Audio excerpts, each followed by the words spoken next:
حلو والله 3 جنيه. بصوا اول ما جه احمد جايب لي البطرمانات. انا جايبه بطرمانات من دي يا بنات، رايكم بطرمانات صغنططه كده احط فيها التوابل. بس الصراحه طعم التوابل ده ملوش اي 30 لازمه. انا قلت ايه اجيب البطرمانات الصغيره دي شكلها حلو وتبين التوابل والحاجات اللي انت بتحطيها. بصوا اول ما احمد دخل بصوا بيتحشحش في كل حاجه، اتحشر كده وعايز يعرف احنا بنعمل ايه. رايح فين؟ اهو الطبق يتكسر، الطبق يتكسر يا عم الحاج. ده طبق يا حبيبتي من نجليها كنت موديه فيه جاتوه وتورته لزميلة احمد. انا فضحتك يا شيماء ها، وجايبالي الطبق فاضي. شايفين يا بنات؟ شايفين العفانه والنتانه؟ فضحتك يا شيماء، جايبه الطبق فاضي. المفروض ترجعي الطبق مليان زي ما خدتيه. بعد اذن عليك.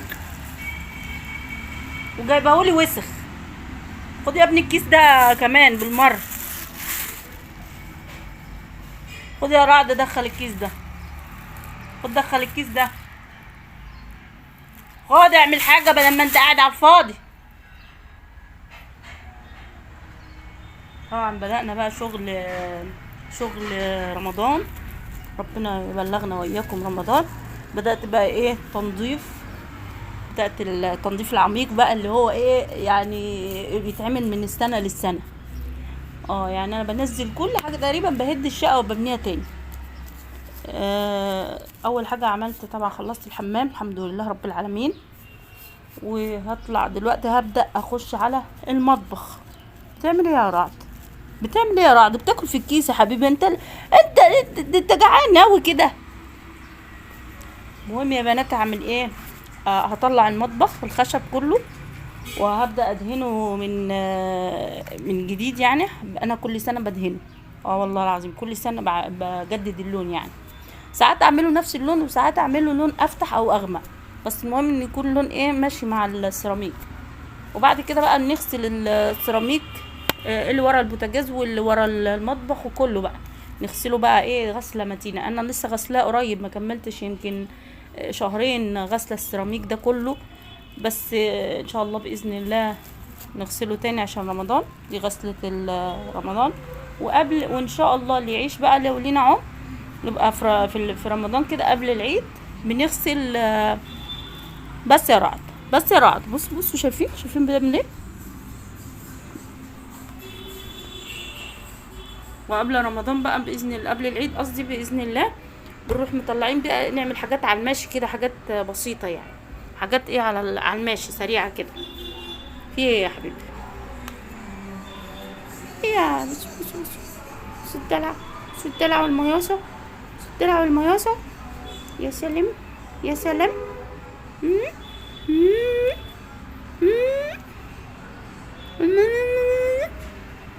والله العظيم عايزه اقول لكم ان هو نستل الستاير. انا كل ما نقصله ضوافره ترجع ايه تطول تاني. وطبعا يوم قص الضوافر ده بتاعت الاستاذ رعد بيبقى شغلانه، شغلانه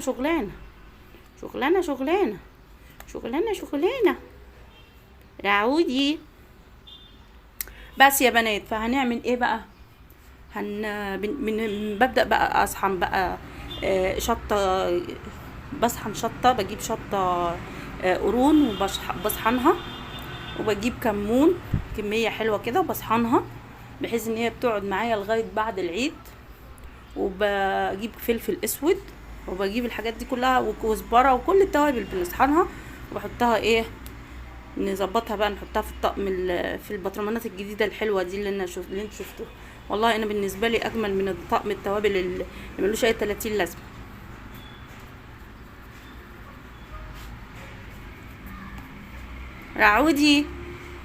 رعودي بس هو سامع صوت احمد ماشي في الاوضه. هيبدا احمد بقى النهارده باذن الله ان شاء الله هيكمل البيت اللي احنا بنعمله له.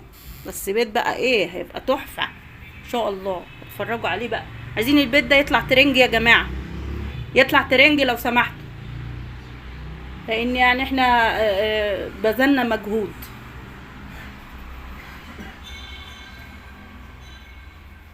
انا عايزه افرجكم على جزء من البيت، بس احنا ايه يعني مش عايزه يعني احرق لكم المفاجاه. اهو لسه ايه، لسه عملنا اول جنب. طبعا انتوا مش متوقعين ده هيبقى شكله ازاي. طبعا احنا عاملين له تصميم قبل ما نخلصه يعني، قبل ما نشتغل فيه، وان شاء الله باذن الله هيبقى شكله خرافه بقى. لان هو حاليا دلوقتي بيخش يقعد هنا، يقعد فيه. فعايزين البيت ده يطلع ترنج لو سمحتوا يا جماعه، ترنج، يا اما هنزعل بجد، وهنجيب ناس تزعل. عايزين ترنج شتوي. طيب ايه، طب ايه يا رعودي؟ هو طبعا ده زي ما انتوا شايفين كده، ده بايه ده يبقى ايه، هيبقى ليه يعني البيت ده هيبقى ليه مثلث كده من فوق. انا مش عايزه احرق لكم المفاجاه، الجنب اللي اتقفل ده حرقتيها واللي كان الجنب اللي اتقفل ورا ده جنب، ولسه في الثلاث جناب اللي هتقفلوا، واللي قدام ده هيبقى طبعا اللي فيه الباب. انتوا هتفرجوا بقى، لان ده هو فيه شغل كتير، البيت ده فيه شغل كتير يعني. الصراحه انا شفت بيوت كتير على الانترنت موجوده للقطط يعني، بس الصراحه مش عايزه اعمل انا حاجه يعني تبقى تقليديه كده، لا انا عايزه حاجه ايه ما اتعملتش.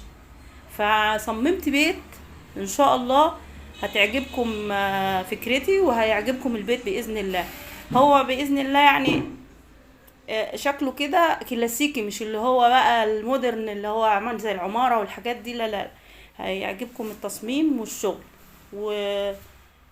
فعشان كده احنا مش ما خلصناهوش في وقت قصير يعني، هو خد معانا وقت. فلسه كمان في شغل كتير جدا من جوه ومن بره، لسه الباب والشبابيك، طبعا عاملين له شبابيك. فان شاء الله هيعجبكم البيت دوت، هتشوفوا في شكله خرافي. والاستاذ احمد يعني شغله حلو جدا، وعنده افكار برضو ضافها للتصميم، ادت منظر جميل جدا.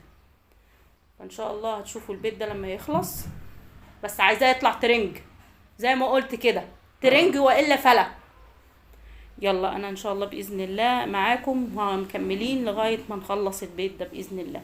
وبرضو هناخد فيديوهات، مش فيديوهات، هو هناخد فيديو يعني تختاروا معانا التلوين بقى، الالوان اللي هنعمل بيها البيت ده.